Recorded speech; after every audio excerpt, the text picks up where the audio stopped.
Shalom, call halal, Bashin Abashai, Bahashem Bakak Badash. Double honors unto the apostles and the elders, salutations unto all the fellow laborers out there doing this work in truth and sincerity, risking their lives and their freedom to do so. To the hopeful elect, to the confusion of face, Akim, to the Akwaf that are listening and learning, to you I say Shalom. It's your brother Malcolm from the branch of GMS here in Chicago, coming at you with another lesson. And this is a video that just popped up in my feed, and I started watching it, and I decided to do a commentary on it. And this is an interview of Joy Behar. She's Jewish. Remember the subject or the suffix ish means to be like or pertaining to. And being Jewish does not make you an Israelite. It does not make you of the seed of Israel. You're a convert. So you don't have the same rights, God-given rights as an Israelite would have. And Helen Thomas makes it very, very clear that these people, Joy's people, are not the people of the Lord. She tells, she tells them they're not Semites at all. That's not true. They are Shemitic Hebrew Israelites. Okay, they call themselves Ashkenazi, but that's just another smoke trail. Esau has ducked and dodged his true nationality. They're the Edomites. They converted, and the Edomites took over Japheth's land through Alexander the Macedonian. He was an Edomite, and then they took over Japheth's land, drove the dark-complected Japhetic people out of Europe, and now refer to themselves as Europeans. So without any further ado, let's get into the video and let it play. And we'll bring out some scriptures and a few definitions. And, this is going to be very, very organic. This was not pre-planned. Our show every night, 10 Eastern on HLN. The downside of being outspoken is sometimes you get in trouble. I can relate because I've gotten into trouble over my career also. Congratulations. Yes, and thank you. I mean, when you have a big mouth, you're going to get in trouble. And my mother used to say, good luck with your mouth. But that's called freedom. It's called freedom of speech, and I use it every day. And you pay the price. You pay the price. Okay, and you did pay the price. Okay, so like those Israel remarks that you made, and I want people to see what it is we're talking about. So let's watch. Any comments on Israel? We're asking everybody today. Any comments Tell them on to Israel? get the hell out of Palestine. Ooh. Any better comments? Remember, these people are occupied, and it's their land. It's not German, it's not Poland. So where should they go? What should they do? They go home. Where's the home? Poland. So the Jews, Germany. You think Jews go back to Poland and Germany? And America and everywhere else. So when you look at that, when I watched that and when I saw it in the first place, I thought to myself that is an insensitive remark. That Poland and Germany are the exact places that the Jews were put into concentration. So it's an insensitive remark. Germany and Poland, where they were put into concentration camps, has nothing to do with the fact that she said that that's not their home and they don't belong there.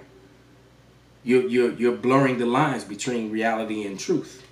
All right, and they made this woman an offender for a word. I do believe that that's Isaiah 29, if I'm not mistaken.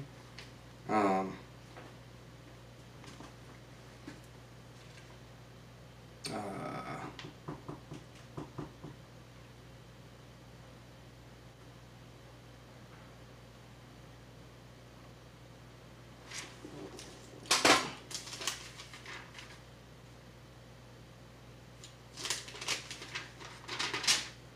right, now I can't. Let me see. Yeah, I can't find it at the moment. Salakia. But I'm pretty sure that it's somewhere around there. But nevertheless, she was made an offender for a word, and it wasn't even rude speech. She just spoke the truth, and that's just what it is. You can't. These people have put policy into place where you can't even say anything against them that goes against the narrative that they prescribe.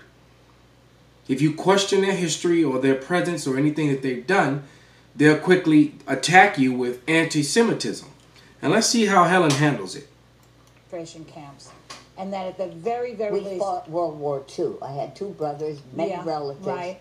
There hasn't been a persecution since World War II. You don't take other people's land. But but do you see the insensitivity of the remark that? No, I didn't realize it would ring that many bells because they've been free ever since.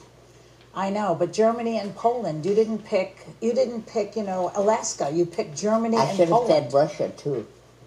Well, Russia had its share of anti-Semitic pogroms also, but they also had 25 million who died in World War II. Now you see that? But I'm trying to more than that. Right. So no one is mourning or giving any reparations to the 25 million Russians that died in World War II, which actually helped win World War II. America couldn't have not, and the Israelis could not have not advanced to go into the land of Israel were it not for the sacrifice from the country of Russia, man. All right? It's just a fact. But yet, there's no, you can speak whatever you want against Russia. There's no law set in place to speak against people who speak against Russia. There's no such thing. All right? There is no such thing. This is Nahum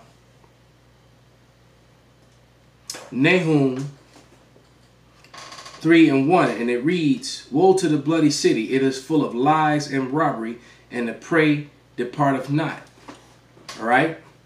Every place where Esau goes is a bloody city, all right, where people are held captive and not able to depart.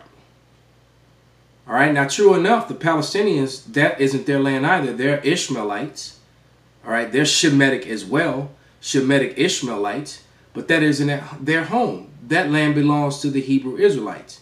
But yet, the Palestinians have been dwelling there peacefully, all right, and because they occupied the land and they were in that land because the Israelites weren't. And the Israelites weren't in the land because of their own wickedness. So now both these people, because you got someone who's of Ishmaelite heritage and someone of Edomite heritage in this debate over land where neither one of them belong. So let's go to Psalms 83 real quick, and it says, "Keep not thou silence, O power, hold not thy peace, and be not still, O power. For lo, thy enemies make a tumult, and they that hate thee have lifted up the head. They have taken crafty counsel against thy people and consulted against thy hidden ones." The Israelites are hidden in plain sight because they're labeled by names and other and false created races and nationalities that were created by Esau Edom to control this very narrative. All right? And they're not in their land. And that's part of the crafty counsel, which both these women are from two of the nationalities, two of the races that implemented this, and Esau Edom, Joy Bear's race, being the head of this whole crafty counsel. All right? And it reads, verse 4, "They have said, come, let us cut them off from being a nation, that the name of Israel may be no more in remembrance." And they did that. They made sure that the Israelites did not know their name, fulfilling the scripture of Jeremiah 17:4, Hosea 4:6. Our people were cut off from their heritage and didn't know who they were. All right?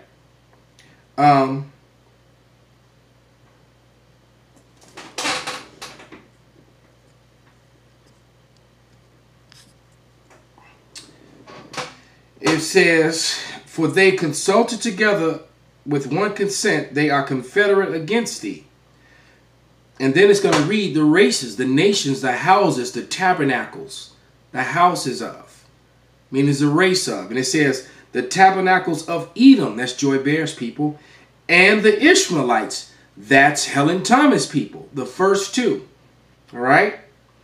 Of Moab and Hagarenes, Gebal and Ammon and Amalek and the Philistines with the inhabitants of Tyre. All right? And Moab, the so-called Chinese, the Hagarenes, more Ishmaelites. Okay? Gabal, I forget who they are. Ammon, that's the so-called Japanese. Amalek, the so-called Jewish. All right, they're the heads of to be said, they are Edom, but they're the heads of this whole thing. All right, the Philistines were the so-called Africans, because you go back to the slave trade. Dark Africans were selling the dark Israelites into slavery to Amalek and Ishmael. All right, that's fact. That's secular history that can be looked up. You know, you got to go beyond American textbooks and go to just other writings, even written here in America, but not the appointed textbooks, because you got to remember the Jewish control what's put into the schools or libraries and, you know, in the schools and that sort of thing in the curriculum. So they're not going to teach you that history, although they have it written down in tons and tons of books, which I've shared with many of the, you know, the listeners and watchers on this channel, and many brothers and the apostles and the elders on their channels. All right, and it reads, and with the inhabitants of Tyre, more Africans, and Ashur is joined with them. They have hope in the children of Lot, Selah. All right, so these people together have oppressed the true people of the land, and now they're turning on each other because Esau is now oppressing the Ishmaelites in that land. So Esau is just a covenant breaker from the beginning, man. And as a matter of fact, when you read all this whole council, when you read that crafty council, Esau has stabbed in the back and turned on every other people, nation, a race of people that's in that crafty council, man. And it's all going to come to a head. Yeah, so, I mean, Germany, Poland, you know, Dachau, Auschwitz, we're talking And about... the United States. Mm-hmm. And the United States what? I said he said, where should they go? Mm-hmm. I mean, they didn't have to go anywhere, really, because they and she started naming all these things, all this Holocaust stuff, which is, the facts don't add up in it. All right? And instead of observing the facts, they'll just angrily come against you instead of honestly looking at all the facts that have been presented and the ones that have been left out. Right? And the number one thing is that according to Jewish census, which I read for myself in 1939, there was about 2.9 million Jewish people in Germany. So my question is, how did 6 million die if there were only 2.9 million? See, the numbers don't add up. All right? Did a bunch of Jewish people die? I'm sure of it. Were they mistreated in some cases? I'm sure of it. But did it happen the way they said it happened? It's impossible. The numbers don't add up. Their own census said it was 2.9 million. That's men, women, and children. It didn't say, so that means, you know, it's impossible. The numbers, you can't get those numbers out of that math. I mean, you can't get 6 million out of 2.9. Out of 2.9 million. All right? Which I'm sure half, a majority of them were children. They weren't even of the age to make babies. So there's a lot of holes in that story, and what they do is that they make it criminal for you to point out these facts. How can you be made criminal for pointing out truth and fact and questioning something that someone is saying is real when you're sitting on the evidence that it's not? But you know what? That's a whole nother argument. That isn't what this is about, but that's a part of it. But let's let it play. being persecuted anymore, but they were taking other people's land. You're talking about the Israelis? Of course. Uh-huh. Do you consider yourself anti-Semitic? Hell no. You do not? I'm a Semite. You're a Semite yourself. Of Arab background. Well, I know you're Lebanese background, right? But you're not Jewish. So what's that got to Jewish? Hold on, let me let her play. Let it play. Well, what does that mean? Well, no. Oh, she said, what does that mean? I tell you what it means. It means that they're not the people of the Lord. That's what it means. I'm just trying to clarify. They're not Semites. I mean, they're most of So what that really means is that they're not Israelites. She said they're not Semites. This was a very powerful video right here, man. And I think this thing was 7 years old. This just popped up in my feed. You know, I just clicked on it and started watching it. So let me go find the, let me run that back again. Just that little portion there. Let me go find this definition of Semite. Do you consider yourself anti-Semitic? Hell no. You do not. I'm a Semite You're a Semite yourself. of Arab background. Oh, I know you're Lebanese background, right? But you're not Jewish. Well, what does that mean? Well, no. You, Ooh, here we go. Even though they're going off in this definition because it's saying Phoenicians and Babylonians. Phoenicians and the Babylonians were Hamites, so-called Africans. So they just lied right here. But it says Semite, one of the descendants of a reputed descendants of Shem, the eldest son of Noah, including the Jews, the Arabs, the Phoenicians, the Babylonians, Assyrians, Shemite. And I'm going to show you that definition. And that's a bold-faced lie because the Babylonians and the Phoenicians and the Assyrians are Shemitic, but the Phoenicians and the Babylonians are actually Hamitic, so-called Hamites, what you refer to as Africans today. Okay? So you got to remember, this word, I'm trying to get it to go ahead and focus.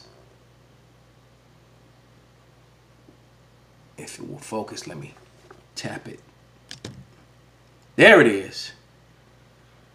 So you could freeze that. All right? It says, Semitic, real or reputed. Let me make it refocus. Well, Helen's not the most attractive thing, is she? This is Semitic, pertaining to Shem. So how you gonna drop the H? All right, and it says or his real or reputed descendants pertaining to the Hebrew race or any other races akin to as the Phoenicians. Phoenicians were not. Phoenicians were not Semitic, and neither were the Babylonians. Assyrians, Arabs, Abyssinians, etc., pertaining to the family of languages spoken by the Semitic, represented chiefly in modern times by Arabic and Hebrews, Semitic. So let's see if they have a definition for Shem. I know that they do. So that name that word was created, and they just fabricated. Here we go, Shemite.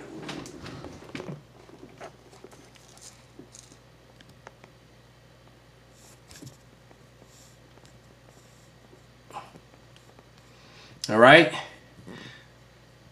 Noah's eldest son, ancestor of the Semites, one of a Caucasian race, including Jews, Arabs, ancient Assyrians, Babylonians. So they just said that the Babylonians, the Hamitic Africans, were white. That's part of that that's the part of that Hamitic theory crap, those false definitions. So Esau just fabricates information to lie. All right. Babylonians, the relics left behind show you who they were. All right. They're akin to the Egyptians. All right. So Esau's just a liar. They try to, they fabricate and lie about every damn thing, man. All right. They try to give you Egyptian history from the time of the Ptolemies and not from the time of the dark races before them. So we're living in a time and era when all their lies are just falling apart and being revealed, man. And as the Bible says in Ezekiel, I believe 36. Let's go ahead and read those.